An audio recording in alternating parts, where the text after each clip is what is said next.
जानकारी साझा करने के लिए।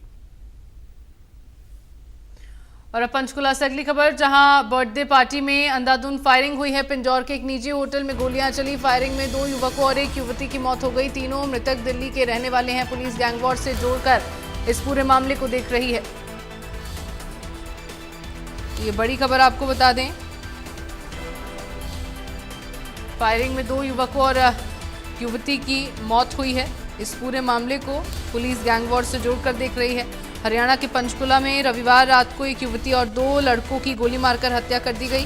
तीनों पिंजौर के एक होटल में जन्मदिन की पार्टी करने गए थे। ये पार्किंग में थे कि इसी दौरान कार में आए कुछ युवकों ने उन पर फायरिंग कर दी।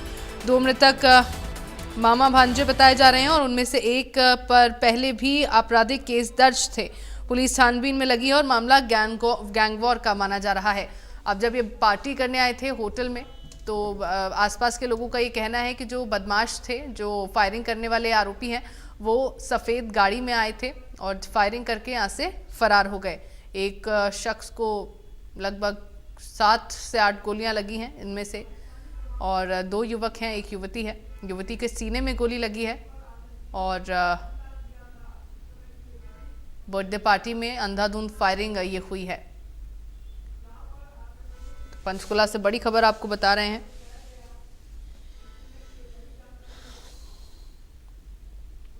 गैंगवॉर का ये मामला माना जा रहा है। पुलिस गैंगवॉर के एंगल से इस पूरे मामले में जांच कर रही है। जो फरार आरोपी हैं उनकी तलाश में पुलिस जुटी हुई है। तो बर्थडे पार्टी में अंधाधुंध फायरिंग हुई है। पिंजौर के एक निजी होटल में गोलियां चली हैं।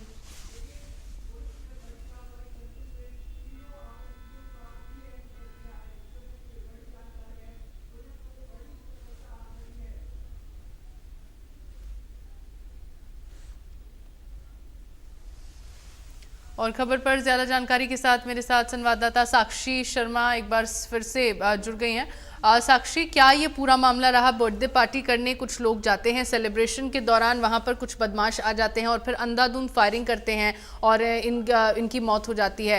क्यों आखिरकार ये फायरिंग की गई, ये हमला किया गया? क्या जानकारी निकलकर सामने आई पूरे मामले में अब तक?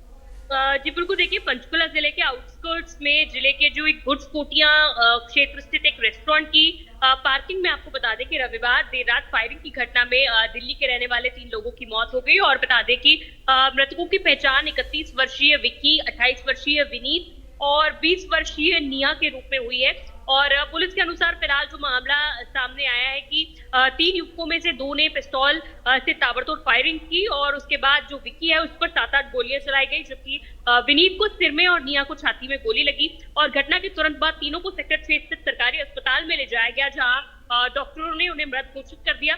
और जो वहां पे प्रत्यक्षदर्शी थे, चश्मदीद थे, उन्होंने कहा है कि हमलावर सफेद रंग की गाड़ी में आए थे और फायरिंग करने वाले 2 युवकों के पास पिस्तौल थी और घटना करने के बाद दोनों हमलावर गाड़ी में बैठकर फरार हो गए।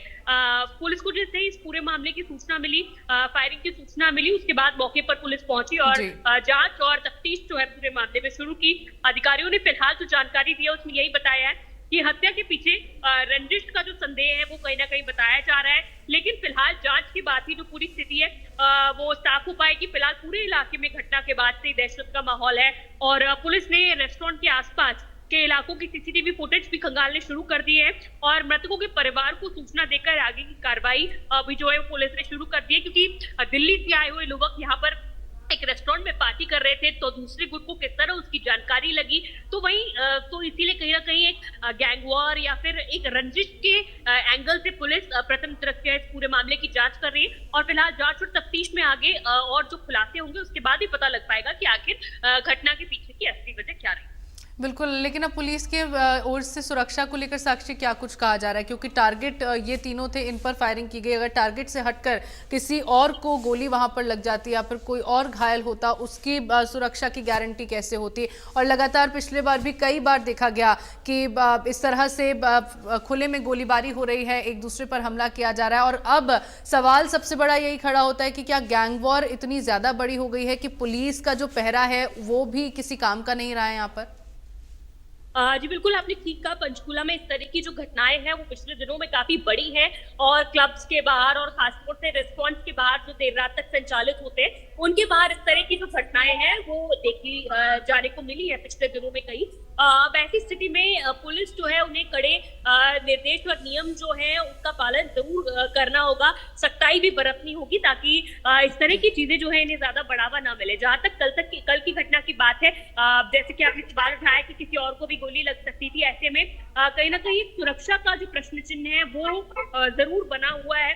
देर रात लगभग 3 बजे की ये जो घटना है ये बताई जा रही है और इसीलिए पुलिस जो है वो आसपास के इलाकों की सीसीटीवी कैमरे भी खंगाल रही है ताकि जो हमलावर थे उनके बारे में जानकारी निकाली जा सके, उनकी पहचान हो। ठीक है साक्षी, बहुत शुक्रिया आपका तमाम जानकारी दर्शकों तक पहुंचाने के लिए। भाई 3 लड़के आओ वाइट की टीओस गाड़ी में सल्तनत के हम बाहर पार्किंग में घर जाने लगे थे, पार्टी में आए थे और आते में तपड़ गोलियां चलाई थी। अभी नहीं पता कौन थे कौन नहीं थे। तो अभी पहचान किस नाम से हुई है, कौन कौन है, क्यों लेके आए? तो एक विक्की सा लड़का जिसकी डेथ हुई, एक लड़की है, दोनों नाम नहीं पता। विक्की लड़का था मेन। अच्छा, उसके 8-9 गोलियां लगी। तो पुरानी दुश्मनी के सामने आई है? अभी कुछ नहीं हुआ। तो वो जो साथ में लड़का लड़की थे वो कौन थे वो यानी? उसका एक भांजा था और एक वैसी फ्रेंड थी साथ। तो ये सभी दिल्ली के रहने वाले हैं कुछ? हाँ दिल्ली के थे। लड़की हिसार की है, 2 लड़के दिल्ली के। अब बहादुरगढ़ से